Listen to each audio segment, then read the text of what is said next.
YouTube, what's going on? We have another full-time talk episode after a wonderful soccer Saturday. Got to see Udinese win 3-0 versus AC Milan at San Siro. Love to see it. Fantastic game. And we saw Brentford and Everton draw 2-2 at Brentford at G-Tech Stadium. Two solid games, but we had more fun watching Udinese lays a smackdown on AC Milan. Laid a smackdown, but also AC Milan showed nothing. Nothing. But imagine going to San Siro, paying a boatload of money to go to that game, and then seeing your team flop like that. But that is also could be happen this summer. Yeah. In June and July at the World Cup.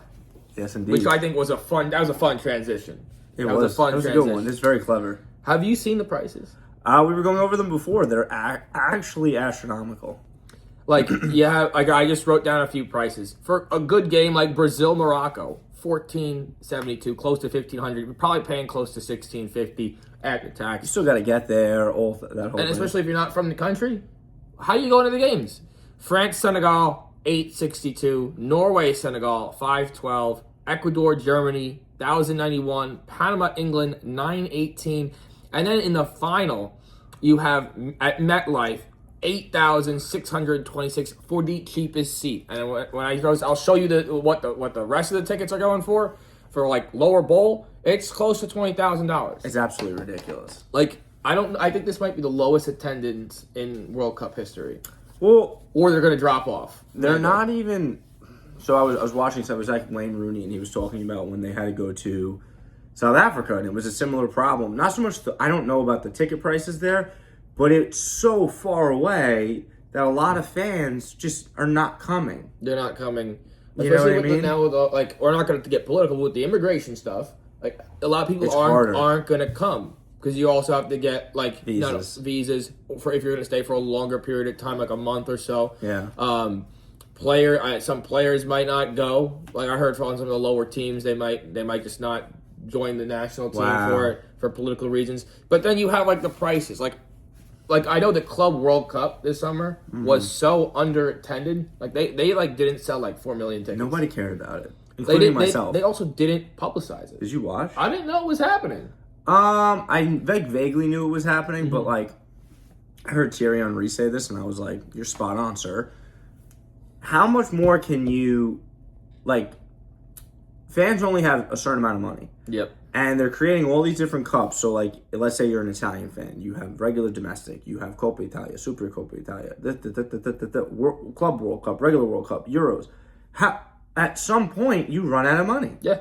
And then if you're spending season tickets, you're getting jerseys, you're paying for travel, you are spending almost a full year's paycheck. So think about it. Like, even the cheapest one, I put that in air quotes, we have Norway against Senegal for $512.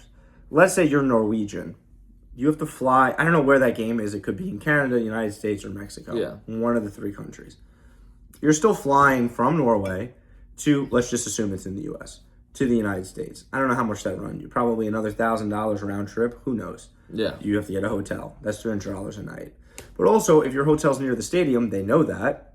So it's probably $500 a night. And you're also, think about food.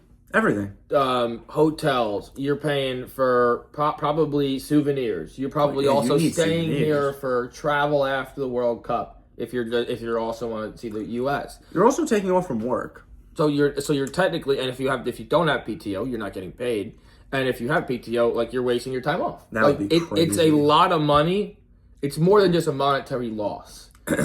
And I feel like I said, I think this World Cup is going to be the worst attended World Cup. You think so? Yeah. And I think as we get closer, I think they're going to drop a lot, but I think that final is going to stay I don't see a ticket dropping below $4,000. $8,600 for the worst seat in the final. I showed you what it was. You're up there, you're closer to God than you are closer to the game. Tower of Babel status. Literally, perfect.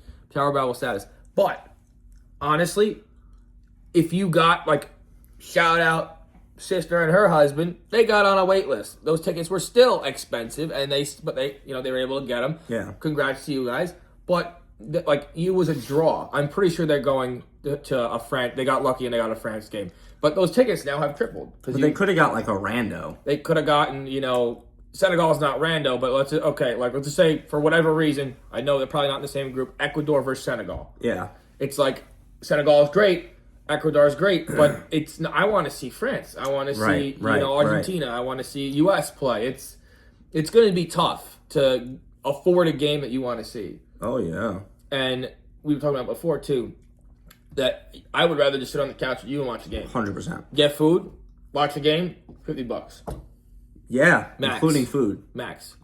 Including if you food. want to include gas, which we're not, it still works. But what do you think about? You think the price is going to drop?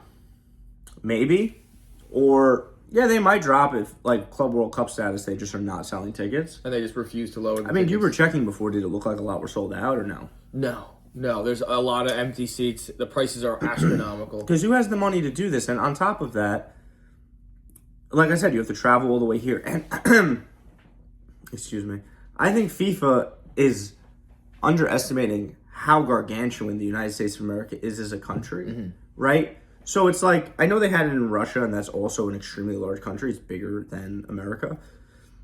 But if you look at where they play the games in Russia, they were all in the same area. Yeah. They're not doing that for this World Cup. So, like, MetLife Stadium's in New Jersey. That's nowhere near, where are they playing, in Dallas?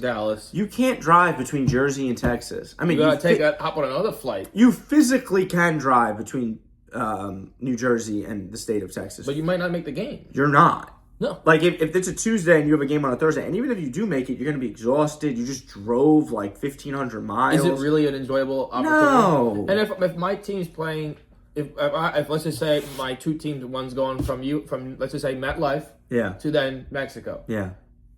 And you're a committed fan and you make that travel, that's a lot of money. And maybe your team maybe you're from out of the country. You're flying to New York. Now you need multiple visas, multiple tickets. You got to go home eventually. You got to eat eventually. Yeah. It's not working out. No. Because, like, you're right. Like, let's say you flew into America, so you needed a visa to enter the United States of America. Then one of the games is in Canada. That's another visa. If another game is in Mexico, that's another. Like, you can't just cross up. Like, I'm here.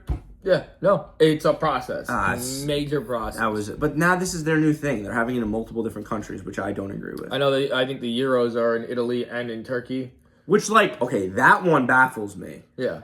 Because they're not even near each other, really. No, not at all. Like, what are you like sailing there? What are you doing? Are you like Alexander the Great? What are you going to conquer multiple nations? Like, what are we doing? Are we gonna pass by Gibraltar? Like, what's going on? What are we doing? Like, I would rather honestly, I'd rather Canada have their own World Cup. The whole I would thing. rather Mexico have their own World Cup. Yeah. I think it's good. Yeah. Yes, I think on a convenient scale for a country to have assistance when hosting. It's good for Mexico or good for Canada, because I don't know how many soccer stadiums Canada has. Toronto, and FC. the culture is not really soccer. It's hockey. So not that American culture is soccer. No. But I think more Americans play soccer than Canadians. There's also more Americans. Yes. You know what I mean? Mm-hmm. But yeah, no, I think it's absolutely ridiculous. But I mean, we're gonna watch it from the confines of Andrew's basement, and it's gonna be great. It's gonna be a solid time. So everyone, let us know down below what you think of these prices for the World Cup. And if you're going, please let us know what game you're going to. And we'll see you guys in the next one. Peace!